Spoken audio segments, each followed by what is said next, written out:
Mãe, para de chorar por essa velharia. A Patrícia fez um favor quebrando isso. Agora a gente compra coisa nova. Foi isso que meu filho disse, olhando nos meus olhos, com um desprezo que gelou minha alma. Eu não gritei.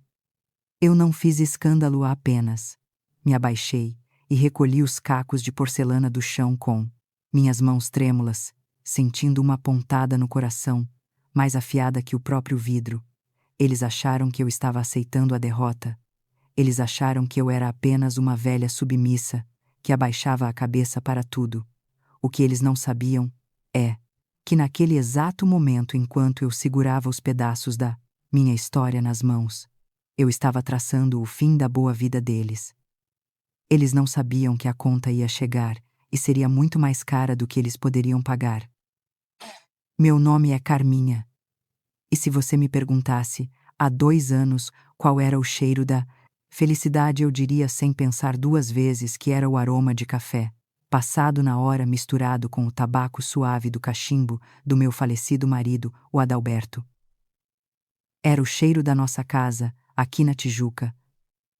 Um sobrado antigo, com piso de taco que estalava de um jeito acolhedor. Era o som de um disco de vinil, tocando Cartola ou Adoniran Barbosa, numa vitrola velha que a gente tratava como se fosse um membro da família, mas isso era antes da invasão, antes de tudo o que eu conhecia, como o lar ser destruído pouco a pouco. Hoje minha casa não cheira mais a café, nem a saudade. Hoje ela cheira a acetona barata, e a um perfume doce e enjoativo que parece grudar na toisa do ar. Garganta da gente é o cheiro da Patrícia, ou Pati, como ela exige ser chamada. Ela é a mulher que meu filho Júnior trouxe para dentro da minha vida, jurando que seria a salvação dele, mas que acabou se tornando o meu calvário. Lembro-me como, se fosse hoje do dia em que Júnior chegou com aquela conversa mansa, ele sempre foi o meu menino, o meu Júnior, aquele garoto que eu mimei, que eu protegi do mundo, talvez até demais. Ele sentou na mesa da cozinha e disse: Mãe, a gente precisa economizar para comprar nosso apartamento. A Pati e eu pensamos que poderíamos ficar aqui só por uns meses. O que a senhora acha? Eu, como toda mãe que não consegue dizer não para o filho único, concordei. Eu abri as portas do meu santuário, achando que estava ajudando, achava que seria temporário. Que engano terrível! Eles chegaram com 3 malas, apenas 3, mas em menos de um mês. Aquelas 3 malas viraram 10 caixas. Eram sapatos, espalhados pela sala, maquiagem, ocupando toda a bancada do banheiro, roupas jogadas em cima das poltronas que o Adalberto tanto amava. A Patrícia não anda, ela desfila pela casa com o celular colado na cara, gravando vídeos para a internet, falando alto, rindo daquela maneira forçada que me dá nos nervos. Ela mastiga chiclete de boca aberta e ouve músicas com letras vulgares no volume máximo logo cedo de manhã. Pior não é a bagunça. O pior é o desrespeito silencioso. É o jeito como ela revira os olhos quando eu conto uma história do passado. É como ela chama minha comida de gordurosa e sem graça, logo a minha comida que sempre foi elogiada por toda a vizinhança. É como ela começou a mudar as coisas de lugar sem me pedir licença. Um dia cheguei da feira e o quadro do Sagrado Coração de Jesus, que ficava na entrada, tinha sumido. Quando? Perguntei. Ela disse que era muito brega e que não combinava com a energia jovem que ela queria para a casa. Eu engoli em seco. Eu calei Júnior, não disse nada. Ele nunca diz nada. Ele virou uma sombra do homem que eu criei, um fantoche nas mãos daquela mulher. E o dinheiro? Ah, o dinheiro. Eles acham que eu sou um banco inesgotável. Começou com coisas pequenas, Dona Carminha. Júnior precisa arrumar o freio do carro, a senhora empresta R$ 200. Depois foi Dona Carminha, quebrei um dente e o plano não cobre, são R$ 500. Depois foi o cartão de crédito estourado, depois foi a prestação atrasada. Eu fui tirando da minha aposentadoria, fui mexendo nas economias que eu e o Adalberto juntamos com tanto suor em 30 anos de padaria. Eu dava porque queria ver meu filho bem. Eu dava porque tinha medo de que, se eu dissesse não, Eles iriam embora e levariam meu menino para longe de mim. Em 2 anos, foram mais de 35 mil reais. 35 mil, que sumiram como fumaça, sem nunca um obrigado sincero, sem nunca uma devolução, mas a gota d'água. O momento em que meu sangue ferveu e congelou ao mesmo tempo foi o incidente da xícara. Era uma manhã de terça-feira. Passando meu café como fazia todos os dias há 40 anos, eu peguei a xícara do Adalberto. Era uma xícara simples de agata branca, com a borda azul e um lascado pequeno na alça. Era a xícara que ele usava toda manhã. Antes de ir trabalhar, ele tomava o café ali, me dava um beijo na testa e dizia: "Fica com Deus, minha velha." Depois que ele morreu, eu continuei usando a xícara. Era como se eu pudesse sentir o calor das mãos dele ali. Era meu objeto mais precioso. A Patrícia entrou na cozinha dançando com o celular na mão, gravando mais um daqueles vídeos idiotas. Ela estava rodopiando sem olhar para nada, e a mão dela bateu no meu braço. Em câmera lenta, eu vi a xícara girando no ar. Vi o café quente se espalhando e vi o momento exato em que ela atingiu o chão e se partiu em 1000 pedaços. O barulho foi como um tiro dentro da minha cabeça. Eu fiquei paralisada olhando para os cacos da única coisa física que me conectava às manhãs com meu marido. A Patrícia parou de dançar. Ela olhou para o chão, fez uma careta e soltou um ops. Nem sequer desligou a câmera do celular. Ela riu uma risada nervosa e disse: "Nossa, dona Carminha, que susto! Mas também, né? Quem manda usar essa velharia? Olha só, quebrou tudo." Eu senti minhas pernas falharem. Eu me ajoelhei no chão, tentando juntar os pedaços, tentando ver se dava para colar, se dava para salvar alguma coisa. Minhas lágrimas começaram a cair, misturando-se com o café derramado no piso.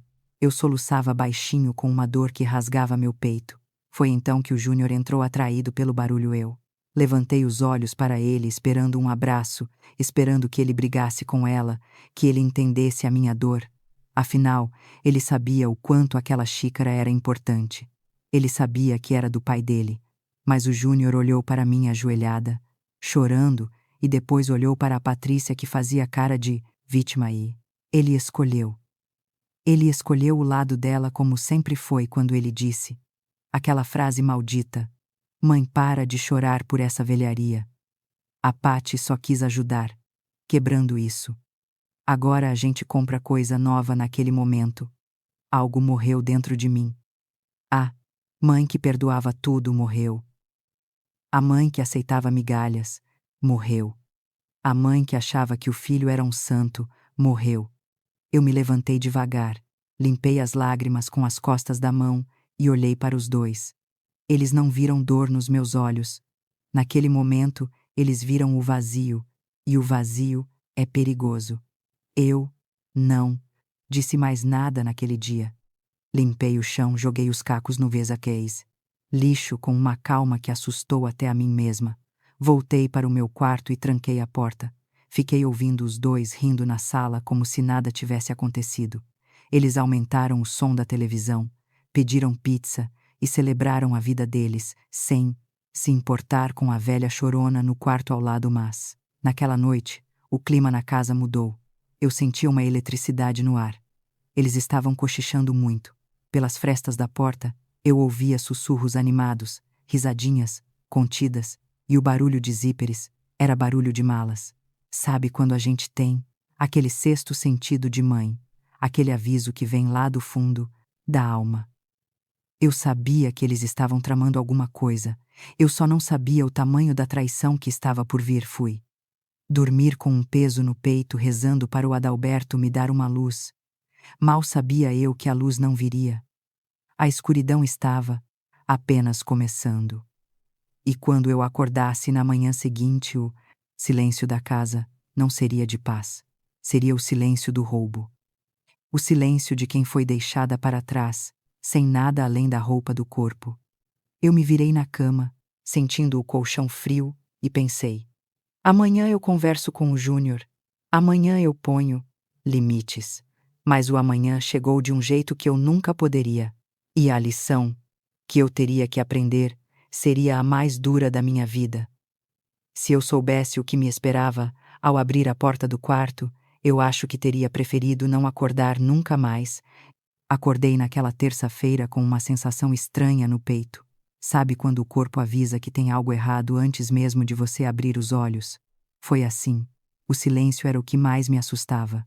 Não havia o barulho da televisão ligada no Fácia, programa de fofocas que a Patrícia assistia religiosamente toda manhã. Não havia o som da água do chuveiro caindo, nem o cheiro forte daquele perfume doce que ela usava e que empesteava a casa inteira. A casa estava quieta, quieta demais. Parecia um túmulo. Levantei da cama devagar, sentindo uma friagem que não era normal para aquela época do ano no Rio de Janeiro. Meus pés tocaram o chão e eu calcei os chinelos velhos, arrastando os passos até o corredor. Júnior. Júnior, chamei baixinho. Minha voz bateu nas paredes e voltou para mim com um eco oco, um eco que eu nunca tinha ouvido antes naquela casa cheia de móveis e memórias. Quando cheguei na sala, minhas pernas travaram. O sangue sumiu do meu rosto e eu tive que segurar no batente da porta para não cair. No lugar onde deveria estar, a estante de jacarandá que foi da minha avó, só havia a marca retangular no chão, empoeirado. Aquele móvel estava na porta. Há 3 gerações. Minha mãe limpava aquela madeira com óleo de peroba todo sábado, e agora nada. O tapete persa, aquele vermelho e dourado que o Adalberto comprou na nossa primeira viagem a São Paulo e que a gente cuidava como se fosse um filho, também tinha sumido. Olhei para a parede onde ficava quadro da Santa Ceia, aquele quadro abençoado que viu todos os nossos almoços de domingo, todas as nossas orações. Só restava o prego solitário na parede branca. Meu Deus, fomos roubados. Foi o primeiro pensamento que veio na minha cabeça. O coração disparou batendo na garganta. Corri para a cozinha, esperando encontrar tudo revirado, mas encontrei o vazio. A mesa de jantar, feita de madeira maciça, aquela mesa pesada, onde o Júnior fez o dever de casa, a vida inteira, onde a gente cortava o bolo de aniversário, tinha desaparecido até as cadeiras, até o filtro de barro. Tudo o pânico tomou conta de mim. Comecei a tremer, mas não era medo de ladrão. Era um pavor diferente. Um pavor gelado que subia pela espinha. Corri de volta para o corredor e entrei no quarto que era do meu marido. O quarto onde eu guardava as coisas dele. Onde eu entrava quando a saudade apertava demais, só para sentir o cheiro dele. Abri a porta do armário e soltei um grito que ficou preso na garganta. Vazio. Os ternos antigos, as camisas de linho que eu passava com tanto cuidado, até a caixa com os relógios dele. Tudo tinha sumido. Só restavam os cabides balançando vazios como esqueletos. Eles tinham levado tudo. Eles tinham levado o cheiro do Adalberto. Eles tinham levado a única coisa que me restava. Dele eu estava tonta. Girava de um lado para o outro, procurando uma explicação, procurando um bilhete, procurando qualquer coisa. Foi quando entrei no banheiro social, aquele que a Patrícia tinha tomado conta com os cremes dela, e lá no espelho, vi a mensagem estava escrita com o batom vermelho dela, aquele vermelho vivo e vulgar que ela adorava. As letras eram garrafais tortas debochadas: Mãe, a Pati merece Paris. A gente precisava das passagens e do hotel. Fica tranquila que vendemos tudo num brechó. Era tudo velharia mesmo. Voltamos em 15 dias. Beijos, Paris, velharia. Minha vida inteira, a história da minha família, as lembranças do meu marido, tudo vendido como lixo para pagar uma viagem de luxo para aquela mulher. Eu senti minhas pernas cederem e escorreguei pela parede até sentar no chão frio do banheiro. O cheiro do batom ainda estava fresco, no ar misturado com o cheiro de limpeza, mas agora tudo me dava náuseas com as mãos, tremendo tanto que mal conseguia segurar o celular. Disquei o número do Júnior. O telefone chamou 1, 2, 3 vezes ao fundo. Eu ouvia barulho de aeroporto, avisos de voo, risadas. Alô. A voz dele estava animada. Eufórica. Júnior. Meu filho. O que você fez? Onde estão as coisas do seu pai? Minha voz saiu um fio, um sussurro desesperado. Ah, mãe, a senhora já viu. Ele respondeu, como se estivesse falando sobre o clima. Não faz drama, tá? A gente precisava de dinheiro rápido. Aquelas roupas do pai estavam mofando no armário. Ninguém usa mais aquilo. A Patrícia disse que a gente precisava desapegar do passado para viver o futuro. Desapegar. Júnior, aquilo era a memória do seu pai. E a estante da vovó-mãe. Aquilo era madeira velha, cheia de cupim. A gente conseguiu um dinheiro bom na venda de garagem. Olha, o embarque já vai começar. Gente, vai para Paris, mãe. A senhora devia ficar feliz por nós. A Paty nunca saiu do país. Ela merece isso. Tchau, mãe, a gente se vê na volta. Tutu, ele desligou. Ele desligou na minha cara enquanto embarcava para a Europa com o dinheiro das minhas memórias. Eu fiquei ali sentada no chão daquele banheiro, olhando para o espelho rabiscado de batom. O silêncio da casa agora não era mais de paz, era de morte. Eu estava sozinha, completamente sozinha, sem móveis, sem marido, sem filho, sem dignidade. Olhei para as minhas mãos, aquelas mãos enrugadas que trabalharam a vida toda para dar tudo para aquele menino. Mãos que cozinharam, lavaram, passaram, cuidaram, e agora? Aquelas mãos estavam vazias. Sabe, pessoal, eu preciso perguntar isso para vocês, porque nesse momento eu sinto que estou ficando louca. Eu sinto que o mundo virou de cabeça para baixo. Vocês acham que isso é amor? Vocês acham que um filho tem o direito de fazer isso com a mãe em nome da felicidade da esposa? Eu quero que vocês sejam sinceros comigo. Agora, olhem para a minha situação. Eu estou aqui no chão de um banheiro frio, roubada pelo meu próprio sangue. Se você acha que o Júnior está certo, que eu sou uma velha apegada a coisas materiais e que ele tem o direito de viver a vida dele, custe o que custar, então, dê um like nesse relato. Eu vou entender que o mundo mudou e eu fiquei para trás. Mas se você sente a minha dor, se você acha que o que ele fez é uma crueldade sem tamanho, se você acredita que mãe é sagrada e que memória não se vende por passagem de avião, então, por favor, escreva aqui, embaixo nos comentários. Eu quero saber quantos anos você tem e de onde você está falando. Eu preciso saber se ainda existe gente com coração nesse mundo. Escreva. Tenho tantos anos, sou de tal lugar e eu não faria isso. Eu preciso ler isso para ter forças para levantar desse chão. E, por favor, se inscrevam no canal agora. Porque eu não vou ficar nesse chão para sempre. O que eu vou fazer a seguir, o que eu estou planejando. Enquanto as lágrimas secam no meu rosto, vai precisar de testemunhas. Vocês não podem perder o que vai acontecer. Eu respirei. O choro parou. De repente parou. Não porque a dor passou, mas porque algo quebrou dentro de mim, ou talvez algo tenha acordado. Eu olhei para aquele espelho de novo. Li a mensagem debocada da Patrícia Paris. Né, velharia? Né, comecei a rir. Foi um riso baixo no começo que foi crescendo, crescendo, até virar uma gargalhada alta e assustadora que ecoava na casa vazia. Eu ria da minha ingenuidade. Eu ria de ter achado que eles me amavam. Eu ria porque não tinha mais nada a perder. Levantei do chão, limpei a poeira do vestido, caminhei até a sala vazia e fiquei parada no centro dela. A casa estava oca, mas minha cabeça estava cheia. Cheia de um plano. Foi quando ouvi batidas na porta da frente. Eram batidas rápidas, ansiosas. Eu não esperava ninguém. Quem poderia ser naquela hora? Corri os olhos pela sala vazia, sentindo uma pontada de vergonha. Se fosse visita, como eu receberia sem ter onde sentar? Caminhei até a porta e olhei pelo olho mágico. Vizinha fofoqueira, a mulher que sabia da vida de todo mundo na rua, mas ela não estava com a cara de quem vinha pedir açúcar. Ela estava com o rosto pálido, segurando o celular contra o peito, como se protegesse um segredo de estado. E ela trazia uma caixa de marmita na outra mão. Abri a porta. Dona Neide entrou quase me empurrando, olhando para os lados com os olhos arregalados. Menina do céu, ela sussurrou. É verdade. Então eu vi o caminhão de mudança de madrugada. Mas achei que você sabia. Achei que você tinha autorizado. Não, Dona Neide, eu estava dormindo. Eu respondi.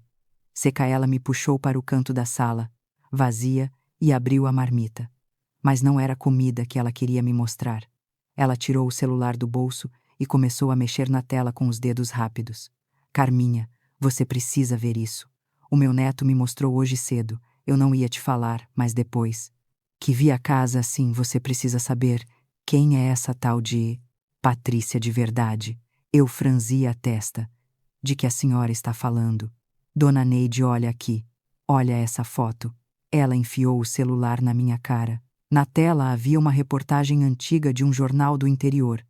A manchete em letras garrafais dizia: Golpista do amor presa após enganar idosos em Goiás. E logo abaixo tinha uma foto. Uma foto de uma mulher algemada, cabelos pretos, mas com o mesmo rosto, o mesmo nariz empinado, o mesmo olhar cínico. Ela era a Patrícia. Mas o nome na reportagem não era Patrícia. Meu Deus, eu sussurrei, sentindo o mundo girar. Dona Neide segurou meu braço. Tem mais, Carminha, tem. Muito mais. Essa mulher não é quem ela diz ser. E o seu filho, o seu Júnior, ele está correndo um perigo que você nem imagina. Eu peguei o celular da mão dela e comecei a ler. A cada linha, meu estômago embrulhava mais. Não era só sobre móveis vendidos. Não era só sobre uma viagem para Paris. Eu estava lidando com algo muito pior do que ingratidão. Eu estava lidando com uma criminosa profissional, e ela estava sozinha com o meu filho do outro lado do oceano. Olhei para Dona Neide, e pela primeira vez naquela manhã, não senti vontade de chorar. Senti fogo. Dona Neide, a senhora tem internet aí nesse celular? Tenho sim, minha filha. Então vamos sentar no chão mesmo. A senhora vai me ajudar a descobrir tudo. O que eu descobri nas horas seguintes mudaria não só a minha vida, mas o destino daquela viagem romântica. Eles achavam que estavam indo para o paraíso, mas eu estava prestes a transformar a vida deles num inferno. E tudo começaria com uma simples ligação para um número que eu não discava há mais de 20 anos. Naquele momento, sentada no chão frio da minha sala vazia, com a Dona Neide ao meu lado, o mundo parecia ter parado. A tela do celular brilhava com aquela manchete de jornal antigo e a foto granulada de uma mulher morena sendo levada pela polícia em Goiânia.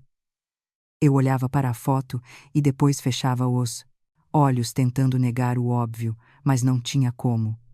O nariz empinado, o queixo pontudo e aquele olhar de quem se acha melhor que todo mundo eram os mesmos da Patrícia.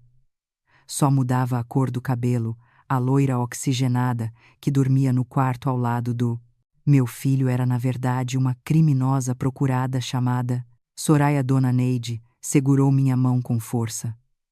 As unhas dela, pintadas de vermelho craquelado, apertavam minha pele. Mas eu precisava daquela dor para saber que estava acordada. Carminha, olha a data dessa notícia. 2 anos atrás. Ela aplicou o golpe do Boa Noite Cinderela num aposentado e limpou a conta dele. A polícia soltou por falta de provas e agora ela está aqui. Com o seu Júnior. Meu estômago embrulhou. Júnior meu. Deus, meu filho estava sozinho com essa mulher num avião indo para Paris. Ou será que estavam mesmo indo para Paris? E se ela fizesse algo com ele? O pânico começou a subir pela minha garganta, mas Dona Neide foi mais rápida. Ela tirou o celular da minha frente e disse com aquela voz de quem entende das maldades do mundo: Calma, não adianta desesperar agora. Ela precisa dele vivo por enquanto. Ele é a galinha dos ovos de ouro dela. Lembra a verdade. Ela precisava dele para chegar até mim, para chegar na casa, para chegar no dinheiro que ela achava que eu tinha. Eu respirei fundo, tentando controlar a tremedeira. Dona Neide então mexeu no celular de novo e disse: Tem mais uma coisa que eu preciso te mostrar. Eu não queria mostrar antes, porque achei que você tinha autorizado a mudança. Mas agora vendo a casa assim pelada, eu não posso guardar isso. Dá o play. Aqui. Era um vídeo. A imagem tremia um pouco, e estava escuro, pois foi gravado da janela da casa da Neide de madrugada, mas dava para ver nitidamente um caminhão de mudança parado no meu portão. Eram 2 da manhã, carregando as coisas. Eles não pareciam tristes. Eles não pareciam estar fazendo aquilo por necessidade. Eles estavam rindo. Vi o Júnior carregando a poltrona do pai dele. Aquela poltrona de couro marrom, onde o Adalberto sentava para ler o jornal. A Patrícia vinha logo atrás com uma taça de vinho na mão, rindo e apontando o dedo como se estivesse dando ordens. Joga isso logo lá dentro, amor, ela dizia no vídeo, rindo alto. Vamos nos livrar desse cheiro de velho. Cheiro de velho. Aquilo me atingiu como um soco na boca do estômago. Minha casa, minha vida, a memória do meu marido, tudo reduzido a cheiro de faz. Velho e motivo de piada na calçada de madrugada. Meu filho ria junto. Ele ria, Carminha. Ele ria enquanto despachava a história do pai dele num caminhão de frete qualquer. Eu senti uma lágrima quente escorrer, mas sequei rápido. Não, Carminha. Chega. De choro. O choro acabou. Quando eu vi aquele vídeo, a tristeza deu lugar a algo que eu desconhecia. Uma frieza, uma raiva silenciosa e calculada. Naide, falei, me levantando com dificuldade porque os joelhos doíam. Me ajuda a levantar. Eu preciso ir na delegacia. Agora fomos nós duas, eu com meu vestido de casa e chinelos, a Neide com a roupa de ficar em casa. Também atravessamos a rua e pegamos um táxi até a delegacia do bairro. Eu entrei lá com o vídeo no celular da Neide e a foto da notícia, achando que a justiça seria feita na hora, que eles mandariam a Interpol parar aquele avião, prenderiam aquela mulher. Que ingenuidade! A minha! O delegado, um homem, cansado com olheiras profundas, mal olhou para a minha cara. Ele assistiu ao vídeo, coçou a cabeça e disse: Minha senhora, eu entendo a sua dor, mas tecnicamente não houve roubo. O rapaz é seu filho. Ele morava na casa. Ele tinha a chave. Não houve arrombamento. E a senhora mesma disse que eles deixaram um bilhete avisando. Isso é briga de família. É caso civil. Não é caso de polícia. Mas, doutor, ela é uma golpista. Eu mostrei a foto do jornal. Ela tem antecedentes. Ele suspirou. Isso é uma notícia antiga, senhora. Não tem mandado de prisão aberto contra ela aqui no Rio. E mesmo que tivesse, o que aconteceu na sua casa foi consentido pelo seu filho. Se ele deu as coisas para ela vender, ou se ele ajudou a vender, ele é cúmplice ou é tão dono quanto a senhora. Aos olhos da lei familiar, volte para casa e procure um advogado. É o máximo que posso dizer. Saí da delegacia me sentindo menor que um grão de areia. A lei não ia me proteger. O meu filho não ia me proteger. Deus parecia estar ocupado demais para olhar por mim. Naquele momento, na calçada suja da delegacia, eu percebi que estava sozinha. Voltamos para casa, a casa oca, o eco dos nossos passos na sala. Vazia, era insuportável. A Neide foi um anjo. Ela buscou um colchão inflável na casa dela para eu não ter que dormir no estrado da cama e trouxe comida. Mas eu não conseguia comer, eu só conseguia pensar. Pensei em tudo. O que eu fiz de errado, eu mimei demais, eu amei demais. Onde foi que o Júnior se perdeu? E aquela mulher, como eu deixei ela entrar aqui? Como eu? Não vi a maldade nos olhos dela antes, mas pensando bem eu vi. Eu vi quando ela chutou o cachorro da vizinha e disse que foi sem querer. Eu vi quando ela humilhou a caixa do supermercado por um troco errado. Eu vi, mas eu calei. Calei para não perder o filho, e agora eu tinha perdido o filho e a casa. A noite caiu e a Neide precisou ir para a casa dela. Ela prometeu que voltaria cedo. Eu tranquei a porta, passei o ferrolho e me sentei no colchão, no meio do quarto vazio. A luz da lua entrava pela janela sem cortinas, iluminando a poeira que Tari dançava no ar. Foi, disse pouco antes de morrer. Ele estava na cama do hospital segurando minha mão fraca e disse: Carminha, O Júnior é um bom menino. Mas ele é fraco. Ele se deixa levar.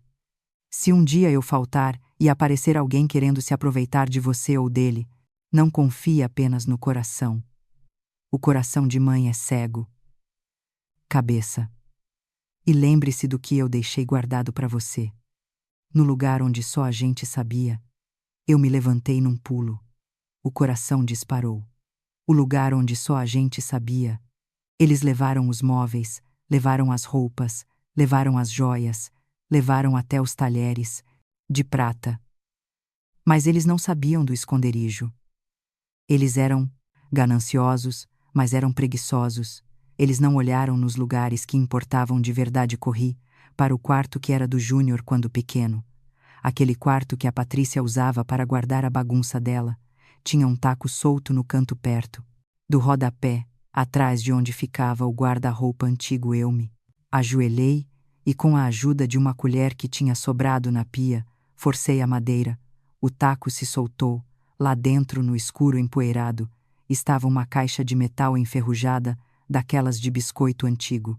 Meu coração batia tão forte que parecia que ia sair pela boca. Eu peguei a caixa e a abri. Lá dentro não tinha o dinheiro. O dinheiro eles achariam se estivesse ali. Tinha papéis e tinha uma chave pequena dourada e um cartão de visita antigo com um número de telefone anotado à mão atrás. O nome no cartão era Dr. Siqueira, advogado Dr. Siqueira, o velho amigo do Adalberto. O homem que cuidou de tudo. Quando compramos essa casa, eu achei que ele já tinha se aposentado ou morrido, mas o número estava ali anotado com a letra tremida do meu marido. E junto com o cartão, um bilhete. Carminha. Se você está lendo isso, é porque as coisas ficaram difíceis.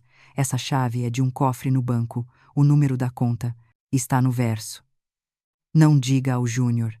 Ele não está pronto. É a sua segurança. Use se precisar recomeçar. Eu te amo, minha velha. Eu apertei aquele papel contra o peito e chorei. Mas não foi choro de tristeza, foi choro de alívio.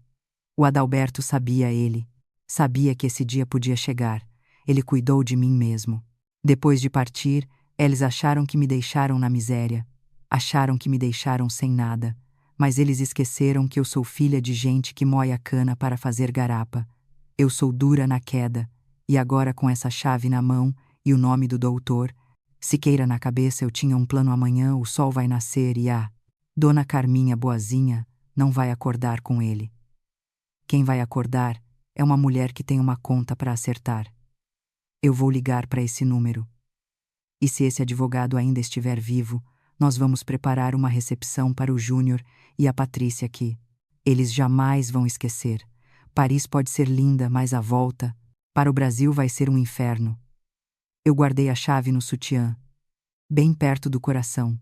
Olhei para a sala vazia e sorri. Um sorriso que não chegava aos olhos. Aproveitem Paris, meus queridos. Aproveitem cada segundo, porque quando vocês voltarem, essa casa não vai ser mais o lar de vocês, vai ser o palco do 3. Acerto de contas. E eu vou estar na primeira fila para assistir o tombo. Acordei no dia seguinte, antes mesmo do galo cantar. Aquele choro desesperado da noite anterior tinha secado.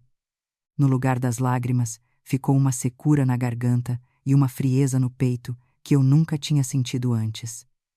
Levantei daquele colchão inflável que a dona Neide me emprestou, olhei para as paredes, nuas da minha casa, e não senti pena, senti pressa.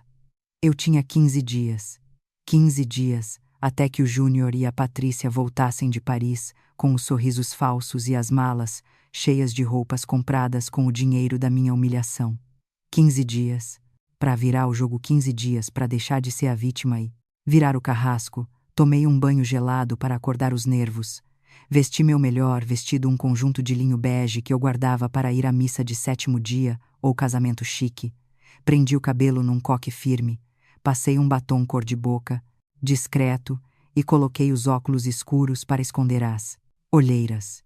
Eu não ia sair dali como uma velha coitada. Eu ia sair como uma mulher de negócios. Peguei o cartãozinho amarelado que encontrei no esconderijo do taco solto. Doutor Siqueira. Advogado, disquei o número com o coração na boca. Será que ele ainda atendia? Será que estava vivo? Vezes advocacia. Siqueira, bom dia. Uma voz grave e rouca atendeu. Era ele. Eu reconheceria aquela voz em qualquer lugar. Era a voz de quem resolveu a papelada da aposentadoria do Adalberto. Há 10 anos. Doutor Siqueira aqui. É a Carminha, viúva do... Adalberto. Houve um silêncio curto do outro lado e depois uma exclamação genuína. Dona Carminha. Minha nossa.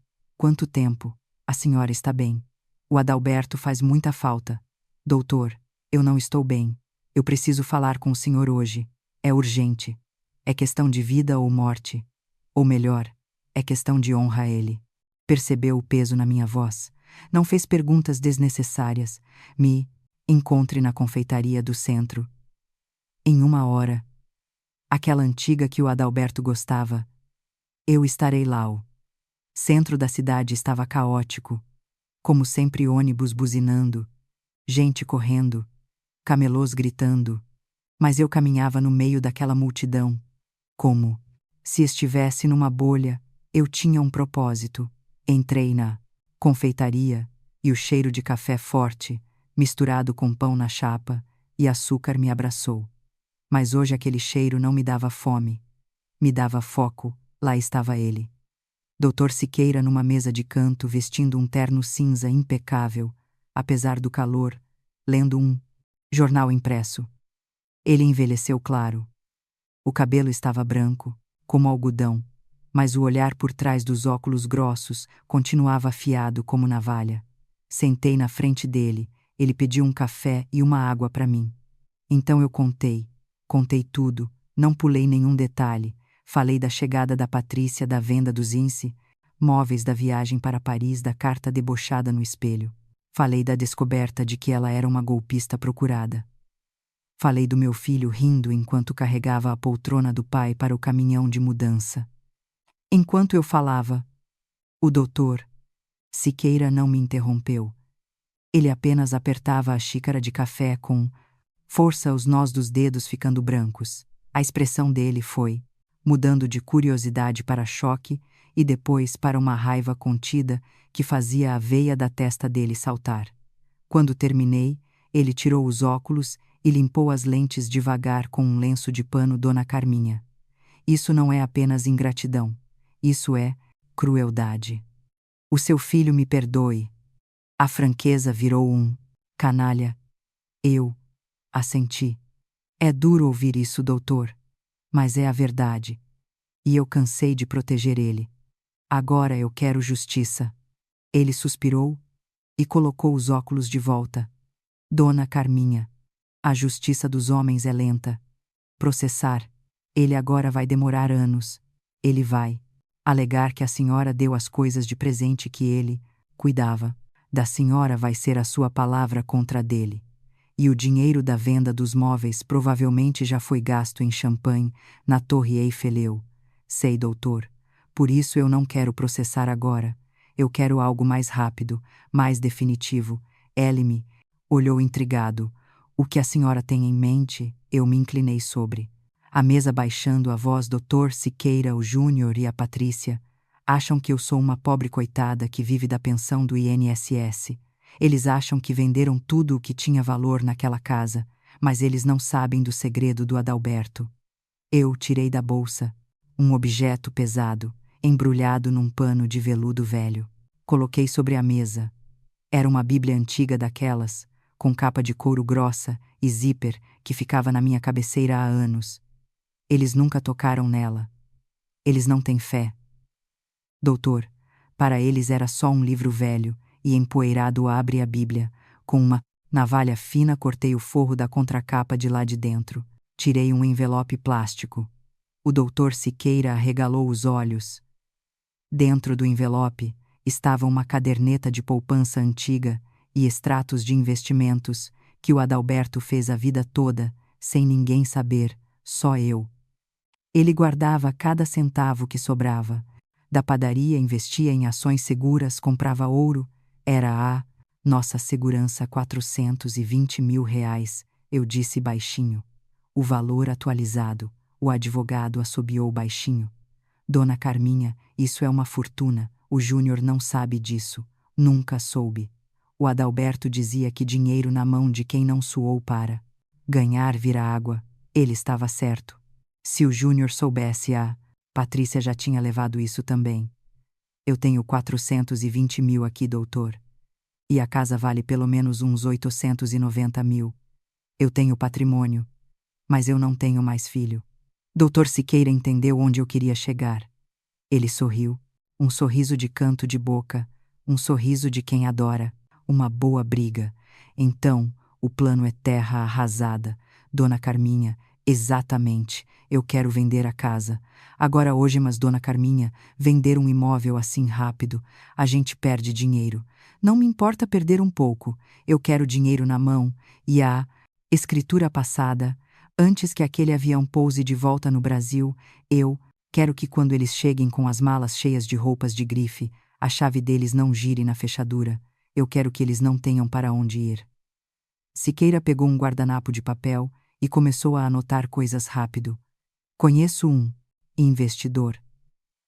Ele compra imóveis à vista para reformar e revender. Se a senhora aceitar baixar um pouco o valor, a gente fecha isso em 5 dias. Escritura passada, dinheiro na conta faça. Doutor, e tem mais uma coisa, eu disse minha voz, ficando dura como pedra. Eu quero fazer um novo testamento. Agora ele parou, de der uma gondora, escrever, e me olhou sério. A senhora quer deserdar. O Júnior, eu quero a lei brasileira, obriga a deixar 50% para o herdeiro necessário. Eu sei. Mas o senhor vai achar um jeito, vai alegar indignidade, vai alegar abandono material e afetivo, vai alegar que ele dilapidou o meu patrimônio em vida. Eu quero que ele brigue na justiça por migalhas. Se quiser, mas de mão beijada, ele não leva mais nenhum centavo. O resto, o que eu puder dispor, eu quero doar para asilos, para orfanatos, para qualquer um, menos para ele. Doutor Siqueira guardou a caneta no bolso do paletó e segurou minha mão. Dona Carminha, a senhora tem certeza disso? É um caminho sem volta. Eu olhei para o movimento da rua lá fora, vi uma mãe puxando um filho pela mão, brigando com ele por causa de um doce, e lembrei do Júnior. Lembrei de todas as vezes que perdoei, de todas as vezes que relevei, e lembrei da casa vazia, doutor. O meu filho morreu quando riu da poltrona do pai. O homem que vai voltar de Paris é um estranho, e eu não deixo herança para estranhos. Muito bem, ele disse batendo a mão na mesa. Vamos fazer isso. Vamos fazer história, Dona Carminha. Eu vou preparar a papelada da venda agora mesmo, e vou redigir esse testamento de um jeito que nem o melhor advogado do diabo consegue derrubar. Saímos da confeitaria, e o sol estava forte. Eu coloquei meus óculos escuros, me senti poderosa, me senti viva. O medo tinha ido embora, a tristeza tinha virado combustível. Enquanto caminhávamos até o escritório dele, para assinar os papéis preliminares, eu passei em frente a uma loja de artigos de couro. Vi uma pasta executiva preta, linda cara, daquelas que executivos usam para carregar milhões. Parei e olhei e gostou. Dona Carminha perguntou. O advogado, gostei. Doutor, vou levar. Sabe para quê? Para guardar os documentos da venda. Não, doutor. Para guardar o presente de boas vindas do meu filho. Vou preparar um dossiê. Vou imprimir cada foto que eles postarem dessa viagem. Vou colocar cópia do boletim de ocorrência da Patrícia, cópia da venda da casa, cópia do testamento deserdando ele, e vou colocar tudo nessa pasta bonita. E sabe o que mais eu vou colocar dentro? O que? Uma moeda de R$ 1. R$ 1. O advogado riu confuso. É R$ 1. Para ele ligar do orelhão para pedir socorro para alguém. Porque o meu telefone ele nunca mais vai tocar. Continuamos andando pela calçada, e eu sentia o barulho dos meus saltos batendo firmes no chão. Toque, toque, toque. Parecia a contagem regressiva de toque, toque. Uma bomba. Uma bomba que eu mesma tinha armado, e que ia explodir bem no colo de quem achou que podia me fazer de tapete Paris que me aguarde. O Júnior e a Patrícia podem estar bebendo champanhe agora, mas a ressaca que eles vão ter quando chegarem no Rio de Janeiro vai durar a vida inteira. E eu mal posso esperar para servir o café amargo desse despertar. Tudo aconteceu numa velocidade que até hoje me deixa tonta. Quando a gente toma uma decisão de verdade, parece que o universo conspira a favor, ou talvez fosse apenas a competência assustadora do Dr. Siqueira. Em menos de uma semana ele encontrou um comprador, um investidor que não queria morar na casa, não se importava com as paredes descascadas ou com o jardim que eu cultivava com tanto amor. Ele só queria o terreno. Ele só via números. O dia da assinatura no cartório foi um dos dias mais estranhos da minha vida. O ambiente era frio, com aquele cheiro de papel velho e carimbo que me dava arrepios. Eu estava sentada numa cadeira dura, segurando a caneta com a mão suada. Na minha frente, o contrato de compra e venda, o valor estava lá, R$ 890 mil.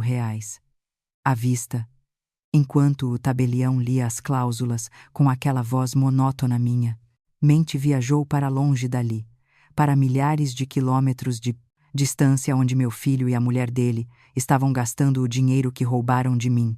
Foi nesse momento que a dona Neide, que tinha ido comigo para me dar apoio, me cutucou com o cotovelo.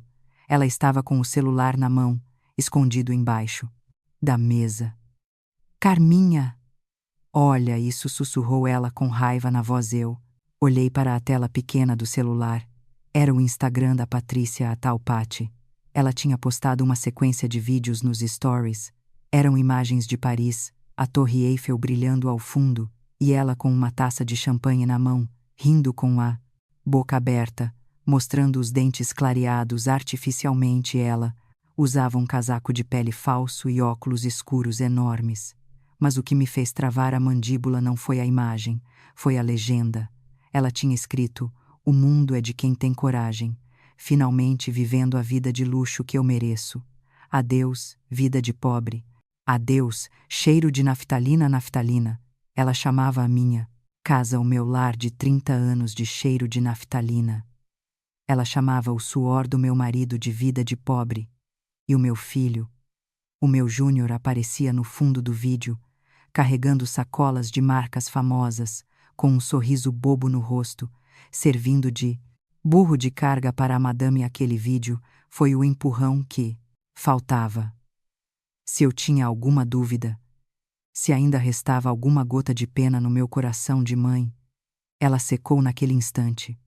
Eu olhei para o papel na minha frente, respirei fundo e assinei Carminha da Silva, com firmeza, com força. O papel rasgou, um pouco de tanta raiva que eu coloquei na ponta da caneta. A casa estava vendida, o dinheiro foi transferido. Eu não era mais dona do sobrado na Tijuca. Eu era uma mulher livre, com quase R$ 1 milhão na conta e um plano de vingança no bolso. Dias seguintes, eu me mudei, comprei um apartamento num bairro diferente, um lugar com portaria 24 horas, câmeras de segurança e portão duplo. Ninguém entrava lá sem ser anunciado. Era isso que eu precisava. Segurança. Decorei o apartamento novo, de um jeito que o Júnior jamais reconheceria. Não trouxe nada da casa antiga, nada, nenhuma lembrança, nem um pano de prato. Comprei tudo novo, um sofá bege claro, daqueles modernos que a Patrícia dizia que eu nunca teria bom gosto para escolher. Cortinas brancas, tapetes felpudos, eletrodomésticos de inox, tudo frio, tudo limpo, tudo meu. Mas antes de fechar a porta da casa antiga para sempre, eu precisei voltar lá uma última vez. Era a véspera da chegada deles. O investidor me deu um prazo para entregar as chaves, e eu usei esse prazo até o último minuto. Entrei na casa vazia. A eco dos meus passos soava como um tambor. O sol da tarde entrava pelas janelas sem cortinas, iluminando a poeira que dançava no pai. Eu andei pelos cômodos me despedindo. Adeus, cozinha, onde via. Fiz tanto bolo de fubá. Adeus, quarto, onde cuidei do Júnior com catapora. Adeus varanda, onde o Adalberto fumava. O cachimbo dele fui até a sala. No meio da parede branca, tinha sobrado uma única coisa, um prego, e pendurado nele, uma moldura velha. Eles esqueceram ou desprezaram. Branco, eu, o Adalberto, e o Júnior bebê no colo. O Júnior estava rindo banguela, e nós olhávamos para ele como se ele fosse o rei do mundo. Tirei o quadro da parede. A moldura estava empoeirada. Passei a manga do meu vestido no vidro, limpando a sujeira. Olhei para aquele bebê sorridente pela última. Veza, aquele menino morreu, eu disse em voz alta para a sala vazia. O Júnior, que eu amei. O Júnior, que era bom. Ele morreu, faz tempo. O homem que vai entrar aqui amanhã é um estranho, um ladrão, um inimigo. Eu não levei a foto comigo, não quis levar. Aquela lembrança para a minha casa nova, para a minha vida nova. Eu fiz algo que doeu, mas que era necessário. Virei o quadro de cabeça para baixo e o coloquei no chão, bem no meio da sala vazia. O vidro encostado no taco, frio, ficou lá como uma lápide, como um monumento ao fim de uma era. O filho que virou as costas para a mãe agora ficaria ali de cara no chão na casa. Que ele desprezou. Saí da casa, tranquei a porta da frente e respirei o ar da rua. O ar parecia mais leve. Não tinha mais o peso das memórias. Não tinha mais a obrigação de ser a mãe sofredora dona. Neide estava me esperando, no portão segurando uma sacola. Ela sorriu para mim, um sorriso cúmplice. Está tudo pronto, Carminha. Está, Neide. Agora, só falta o presente de boas-vindas. Fomos para o meu apartamento novo. Sentamos na mesa de jantar de vidro temperado e começamos a montar o dossiê. Era a parte mais importante do plano. Eu tinha comprado uma pasta executiva preta de couro, daquelas bem caras que advogado usa. Tinha que parecer importante, tinha que parecer oficial. Começamos a colocar os documentos dentro. Primeiro as fotos impressas do Instagram da Patrícia, cada sorriso debochado, cada taça de champanhe, cada sacola de compras, tudo impresso em alta resolução para que eles vissem bem o que estavam comemorando enquanto me roubavam. Depois a cópia do boletim de ocorrência que eu fiz contra ela, o histórico criminal que a Neide descobriu na internet, a reportagem do jornal sobre a golpista de Goiás, tudo ali, provando quem ela era de verdade. Em seguida, o documento mais pesado de todos, a cópia da escritura de venda da casa, com o carimbo vermelho do cartório vendido, datado, assinado e irrevogável. Ele, por último, o Novo Testamento, aquele que eu fiz com o Dr. Siqueira. A cláusula de deserdamento estava grifada em amarelo neon, para que o Cara Cortuese Júnior não tivesse dúvida nenhuma de que ele tinha sido expulso da minha vida financeira e legal. Fechei a pasta. O barulho do zíper soou como o fechamento de um caixão, mas faltava um detalhe. Aquele detalhe que eu tinha pensado na confeitaria. Abri minha carteira e procurei no fundo do porta-moedas. Achei uma moeda de R$1 velha, gasta, escurecida pelo tempo. Peguei um pedaço de papel de carta e escrevi com a minha letra caprichada de professora primária: Júnior. Aqui está a sua herança. R$1. Use para ligar do orelhão para alguém que se importe, porque o meu telefone você nunca mais vai tocar. Essa é a única coisa que sobrou para você do império que o seu pai construiu. Colei a moeda no papel com fita adesiva e coloquei em cima da pilha de documentos dentro da pasta. Pronto, a bomba estava armada. Dona Neide olhou para mim com admiração. Você é terrível, Carminha. Eu não sou terrível, Neide. Eu sou justa. Eles plantaram vento, agora vão colher a tempestade amanhã. Eles chegam. O voo pousa cedo. Eles vão pegar um táxi ou um Uber, achando que vão chegar em casa, tomar um banho quente e descansar da viagem de luxo. Eles acham que eu vou estar lá, esperando com café fresco e bolo pronta para ouvir as mentiras deles. Mal sabem eles que a única coisa que espera por eles é uma porta trancada, uma fechadura trocada e um novo dono que não tem paciência para invasores. Eu fui dormir naquela noite, com o coração batendo forte. Não de medo, mas de ansiedade. Eu queria ver a cara deles. Eu queria ser uma mosca para ver o momento exato em que o sorriso da Patrícia desaparecesse, mas eu não precisava estar lá. A minha ausência seria a maior presença de todas. O show ia começar e eu estava na primeira fila do meu camarote blindado, pronta para assistir à queda. Os dias que antecederam a volta do Júnior e da Patrícia foram de uma calmaria assustadora. Era como aquele momento antes da tempestade, quando o ar fica pesado e os pássaros param de cantar. Eu já estava instalada no meu apartamento novo. Um lugar que não tinha cheiro de passado, nem de mofo, nem de lembranças tristes. O cheiro ali era de tinta fresca e de maresia, pois eu tinha escolhido viver perto do mar. Um sonho antigo que o Adalberto tinha e que nós nunca realizamos porque sempre colocávamos as necessidades do Júnior na frente. A primeira noite na cama nova foi estranha. O colchão era macio, demais. O silêncio era absoluto.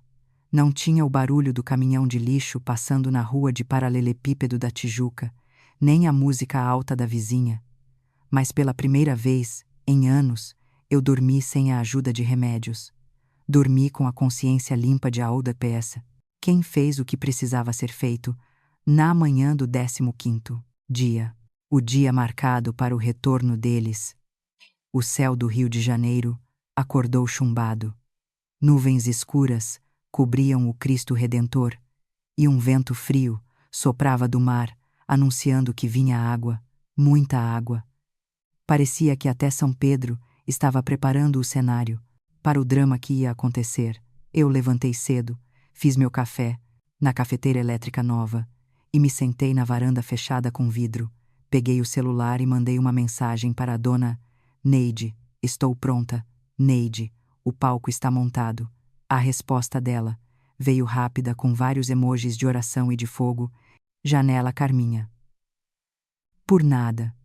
Eu tinha deixado a pasta preta aquela, com todas as provas e a moeda de R$ 1, no escritório do Dr. Siqueira na tarde anterior.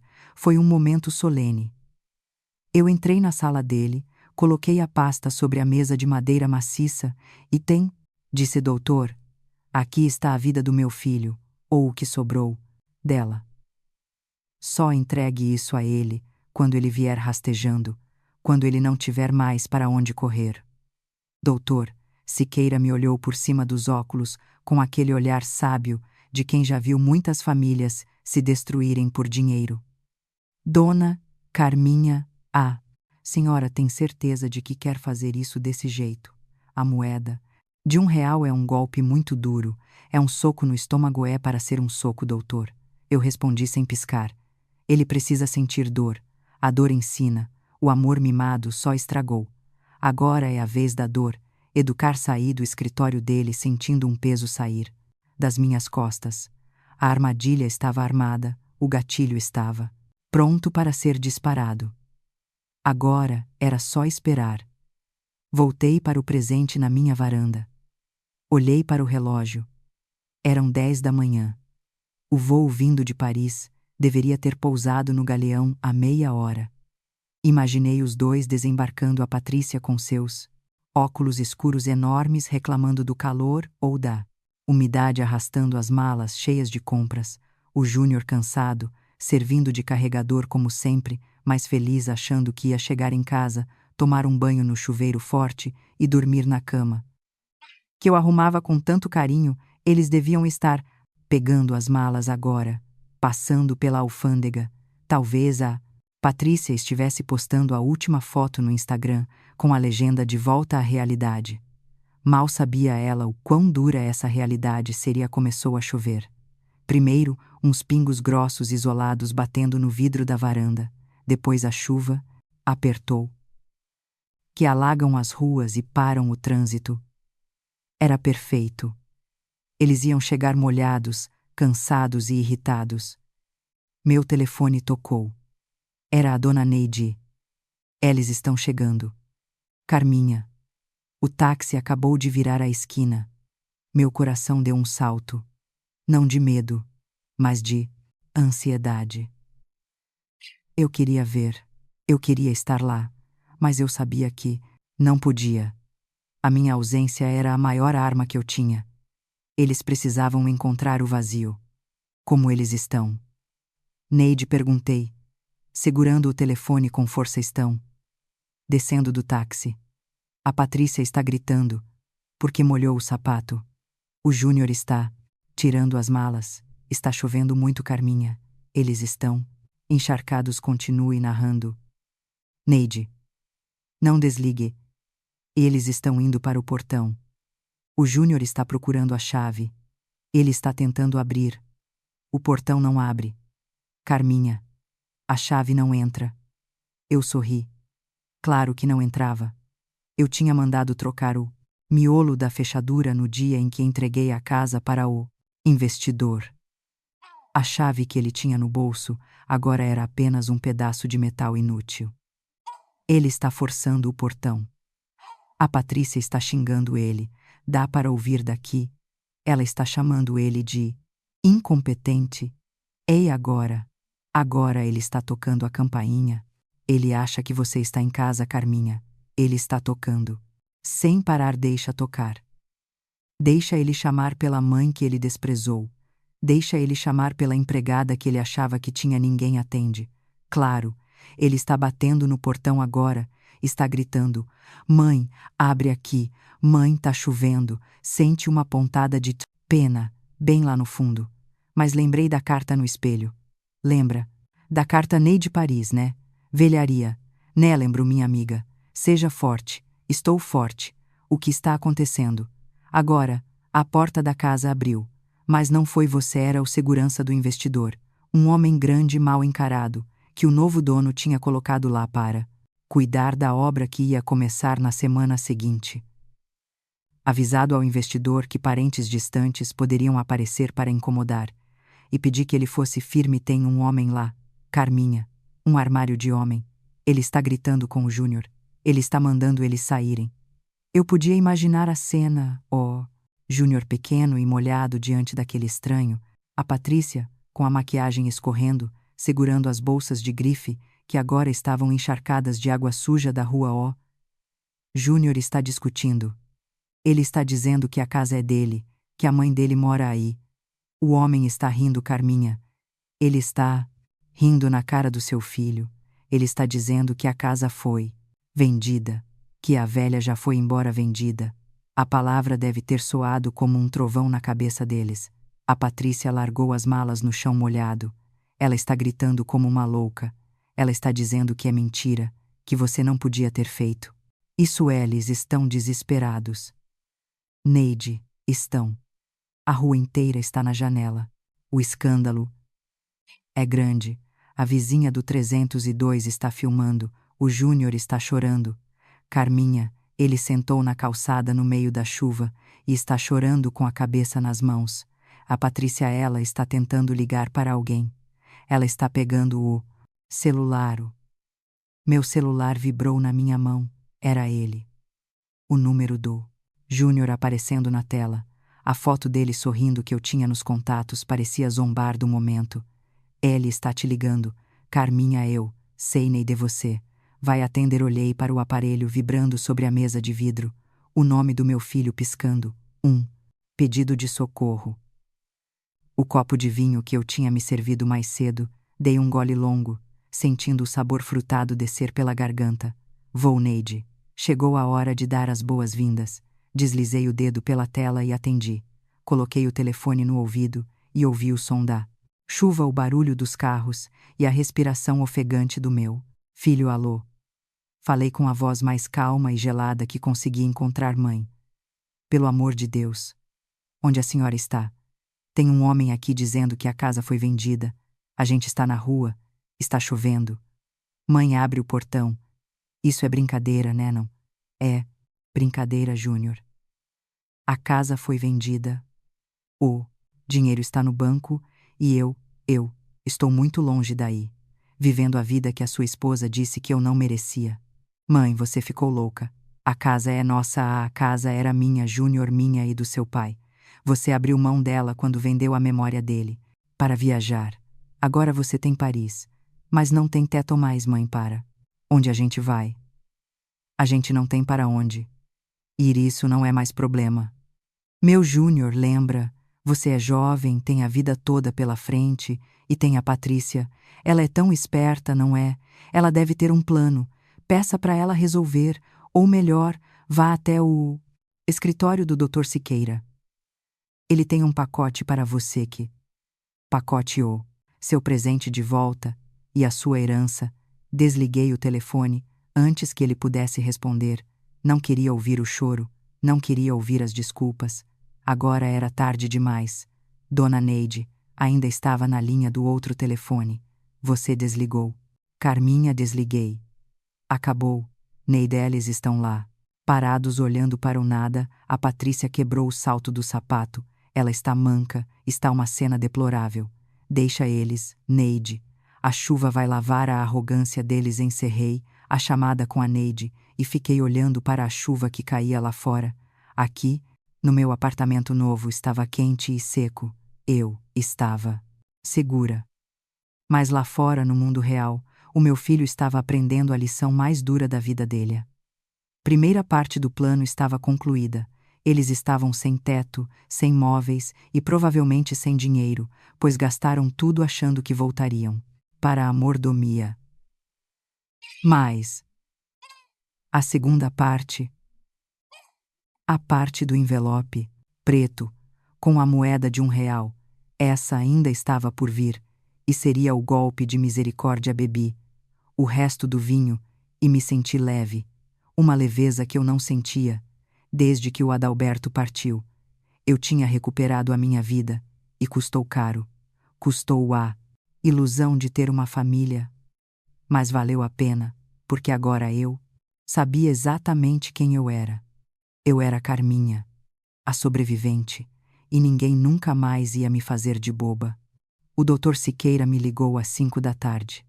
A chuva no Rio de Janeiro tinha dado uma trégua, mas o céu continuava cinza pesado, como se o dia tivesse decidido vestir luto pelo destino do meu filho.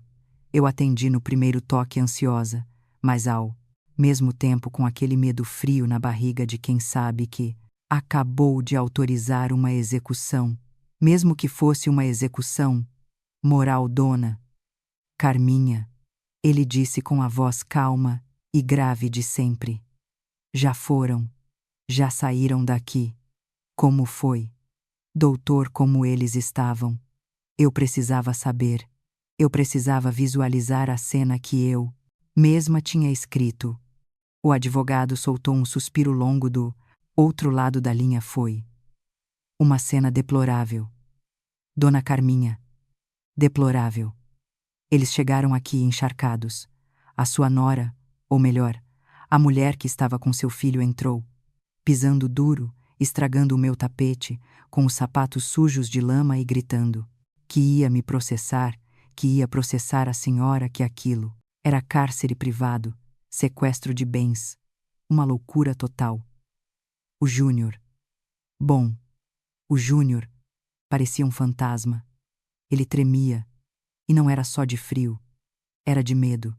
Eu fechei os olhos, imaginando meu filho ali naquele escritório imponente com as paredes forradas de livros de direito, se sentindo pequeno, se sentindo julgado. Doeu.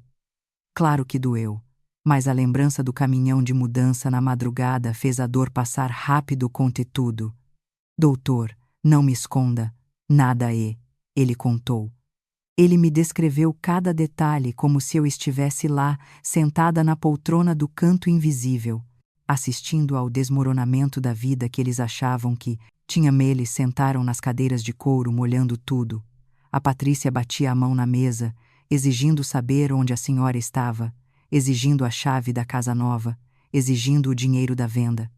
Ela dizia que a senhora estava senil, que tinha sido coagida a vender o imóvel. Ela chamou a senhora de velha louca.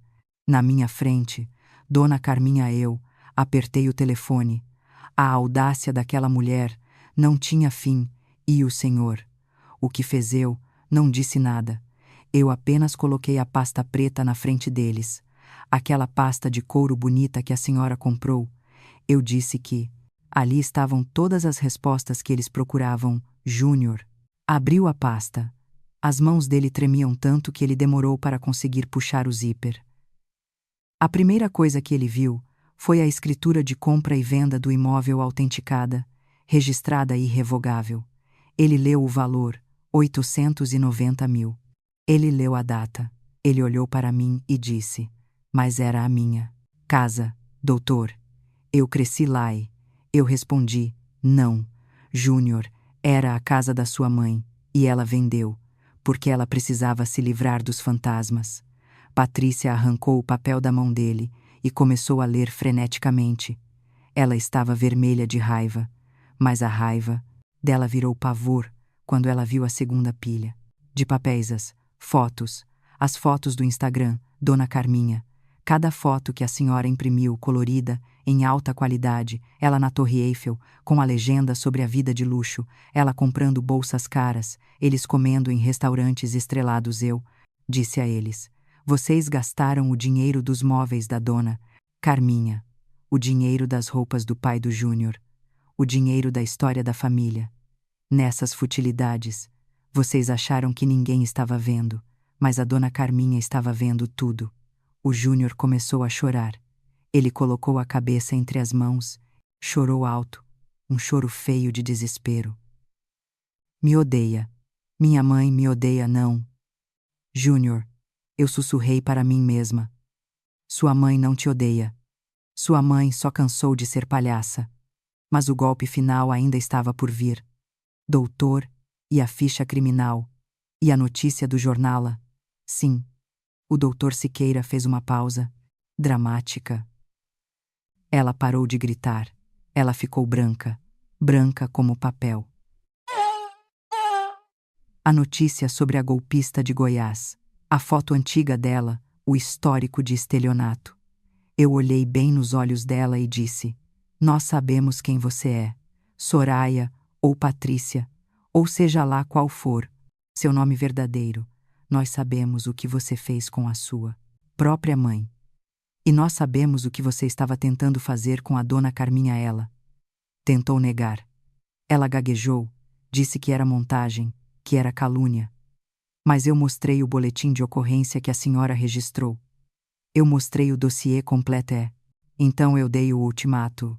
Eu disse: a senhora Carminha quer os 180 mil reais dos móveis de volta. Em 15 dias, se o dinheiro não estiver na conta dela, eu vou entregar esse dossiê para o Ministério Público. E você, minha cara, vai sair daqui direto para Banguela. Teve uma crise nervosa, Dona Carminha. Começou a faltar ar, ela se abanava, dizia que ia desmaiar. O Júnior olhava para ela com uma cara de quem estava vendo um monstro pela primeira vez. Ele perguntou: Pati, isso é verdade? Você já foi presa? E ela não respondeu. Ela só chorava e pedia água. E o testamento? Doutor, o Júnior leu por último a cláusula de deserdamento. Indignidade, por abandono, por dilapidação de patrimônio. Ele viu que não tinha mais direito a nada, que a casa, o dinheiro, o futuro que ele esperava herdar tudo, tinha virado fumaça. Foi aí que ele viu a moeda de R$1. Ele pegou a moeda, colada no papel, leu o seu bilhete. Aqui está a sua herança, use. Para ligar para alguém que se importa, ele segurou aquela moeda, como se fosse a coisa mais pesada do mundo. Ele olhou para mim com os olhos inchados e perguntou: Doutor, ela não vai me perdoar nunca mais. Eu disse: Júnior, o perdão é divino, mas a sua mãe escolheu viver. E, para viver, ela precisou matar a esperança que tinha em você. Eles saíram daqui agora há pouco. A chuva tinha parado, mas eles continuavam molhados. A Patrícia saiu na frente quase correndo, sem esperar pelo seu filho. O Júnior saiu atrás, arrastando as malas de marca que agora pareciam pesar 1 tonelada a ele. Parecia um menino perdido, Dona Carminha. Um menino que descobriu que o mundo é mau e que ele está sozinho. Eu agradeci ao advogado com a voz embargada. Obrigada, doutor. O senhor salvou a minha vida. Não, dona Carminha. A senhora se salvou. Eu só fui o instrumento. Agora descanse. A senhora venceu, desliguei o por IA. Telefone, e fiquei olhando para o mar cinzento da minha varanda. Eu tinha vencido, mas a vitória tinha um gosto amargo, um gosto de cinzas. Eu imaginei o Júnior lá embaixo na rua, tentando parar um táxi com a mulher que o enganou ao lado sem casa, sem dinheiro e com a certeza de que a mãe dele sabia de tudo. A máscara tinha caído, o teatro tinha acabado. Eles agora teriam que enfrentar a realidade. A Patrícia com a polícia no calcanhar, devendo uma fortuna que não tinha. O Júnior com o nome sujo, a honra manchada e o coração partido pela verdade sobre a mulher que ele escolheu. Eu respirei fundo. O ar da fagora, maresia, encheu meus pulmões. Eu estava sozinha no meu apartamento novo. Mas pela primeira vez em muito tempo, eu não me sentia solitária. Eu me sentia limpa. O telefone tocou de novo. Era uma mensagem de texto. Número desconhecido. Mãe, me perdoa. Eu não sabia. Eu juro que não sabia da Patrícia. Eu vou devolver o dinheiro. Eu vou trabalhar. Eu vou consertar tudo. Me deixa te ver. Por favor, olhei para a mensagem. Li e reli. O meu dedo pairou sobre o botão de responder. A vontade de mãe, a vontade de acolher, gritou dentro de mim. Mas então, eu olhei para o espelho da sala e vi meu reflexo, uma mulher de 68 anos que tinha acabado de nascer de novo. Não respondi. Bloqueei o número A. Dor dele agora era o único remédio capaz de curá-lo. Se é que ele tinha cura, eu tinha feito a minha parte. Agora o destino estava nas mãos dele. Fui para a cozinha preparar um chá. A noite estava caindo e eu precisava dormir. Amanhã, eu tinha aula de hidroginástica no clube do condomínio, e a dona Neide disse que tinha um senhor muito simpático querendo me conhecer. A vida continuava, e eu, Carminha da Silva, ia viver lá até a última gota, longe, Paris, longe da Tijuca, mais perto de mim mesma. Mas o que eu não sabia é que a história da Patrícia ou Soraya ainda teria um último capítulo sangrento, e que o meu filho, o meu Júnior, ainda ia bater na minha porta, mas não para pedir dinheiro, e sim para pedir socorro de um jeito que eu jamais poderia imaginar. O desfecho dessa tragédia estava apenas começando e a polícia estava prestes a entrar em cena de verdade. 3 semanas depois daquela tarde chuvosa no escritório do Dr. Siqueira, a notícia que eu esperava finalmente chegou, mas não veio por telefone nem por carta, veio pela televisão.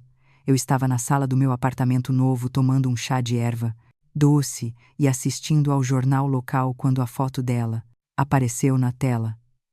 Manchete dizia: golpista de luxo, presa em rodoviária de Curitiba, tentando fugir para o Paraguai. Lá estava ela, a Patrícia ou Soraya, a mulher que destruiu a minha casa e quase destruiu a minha vida.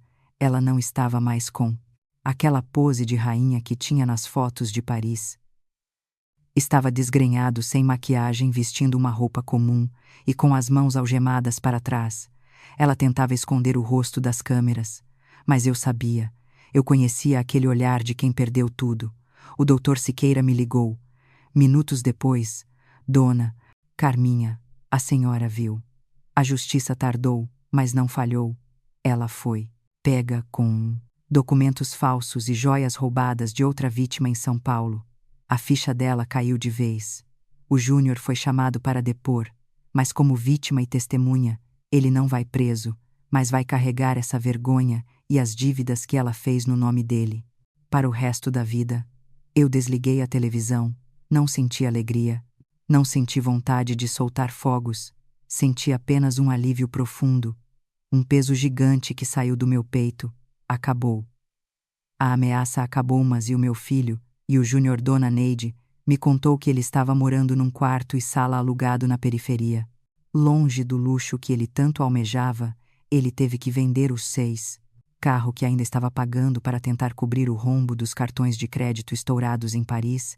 Ele estava trabalhando dobrado num emprego simples, ganhando pouco, aprendendo na marra o valor do dinheiro que ele sempre desprezou. Eu pensei nele sozinho naquele quartinho comendo comida, requentada, olhando para as paredes e lembrando da casa confortável que ele jogou fora. Doeu, como só o coração de uma mãe sabe doer. Mas eu não fui atrás dele.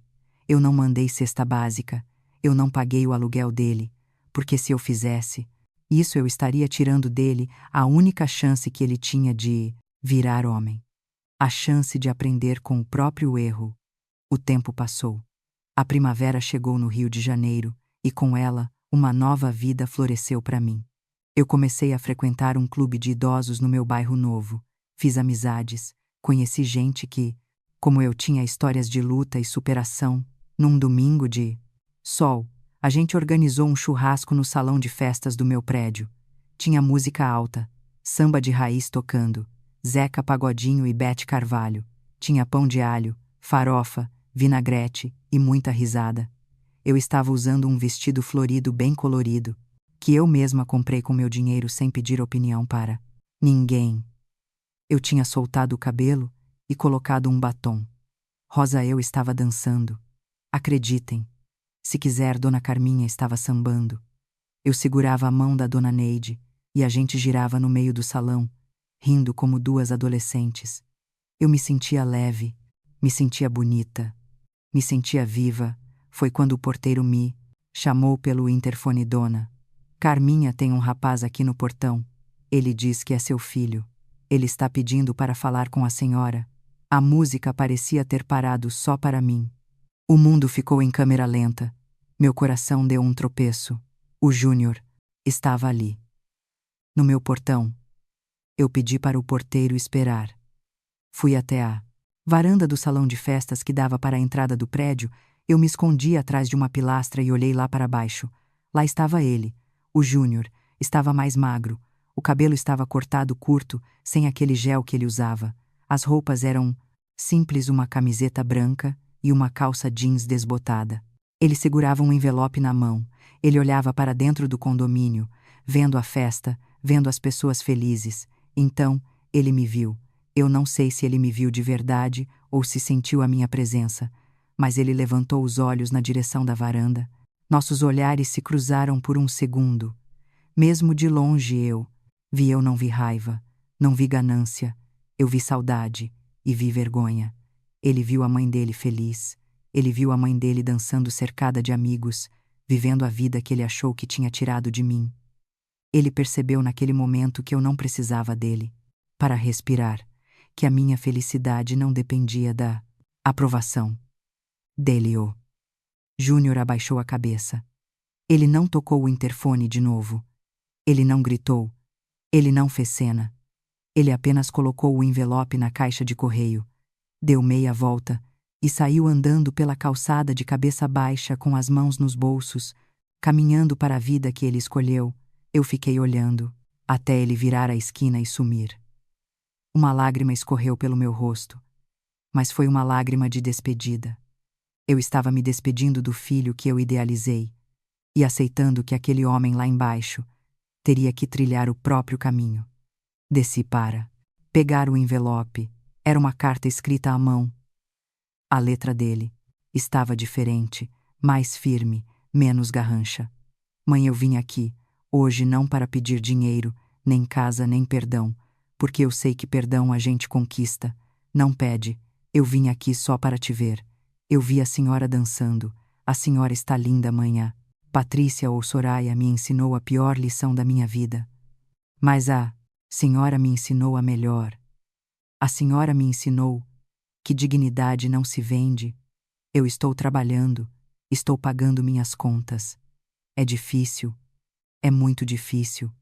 Mas toda vez que eu penso em desistir, eu lembro da senhora limpando aquela casa vazia, levantando a cabeça, fica com Deus, mãe. Um dia, quem sabe, quando eu for um homem de verdade, eu volte para tomar um café, mas hoje eu ainda não mereço. Júnior, guardei a carta na minha bolsa. Voltei para o salão de festas. A música ainda estava tocando. Dona Neide me olhou preocupada. Era ele, Carminha era. Neide, o que você fez eu? Deixei ele ir. Dona Neide sorriu e me puxou pela mão. Então, vem dançar, porque a vida é agora. E eu fui, eu dancei por mim, dancei pelo Adalberto que deve estar lá no céu, batendo palmas e dizendo: é isso aí, minha velha, mostra para eles quem você é. Dancei pela minha liberdade. Eu perdi uma casa cheia de móveis antigos, perdi as roupas do meu marido, perdi a ilusão de ter um filho perfeito, mas eu ganhei algo que dinheiro nenhum no mundo compra. Eu ganhei a mim mesma. Eu descobri que sou forte, que sou capaz, que sou dona do meu nariz. Eu olho para trás e vejo aquela senhora chorando no chão do banheiro e tenho vontade de abraçar ela e dizer: calma, vai passar. Você vai sair dessa muito maior do que entrou. E você que está me ouvindo agora, preste bem atenção no que eu vou te dizer. Não importa quantos anos você tem. Não importa se você tem 60, 70 ou 80 anos. Não importa se você é mãe, pai, avó ou avô. Existe uma coisa que ninguém, absolutamente ninguém, tem o direito de tirar de você. A sua dignidade e amor de mãe é grande, sim, é infinito. Mas amor de mãe não pode ser capacho. Não aceite migalhas de afeto. Não aceite desrespeito dentro da sua própria casa. Não ache que você é um peso ou um estorvo. Você construiu a história da sua família. Você é o alicerce.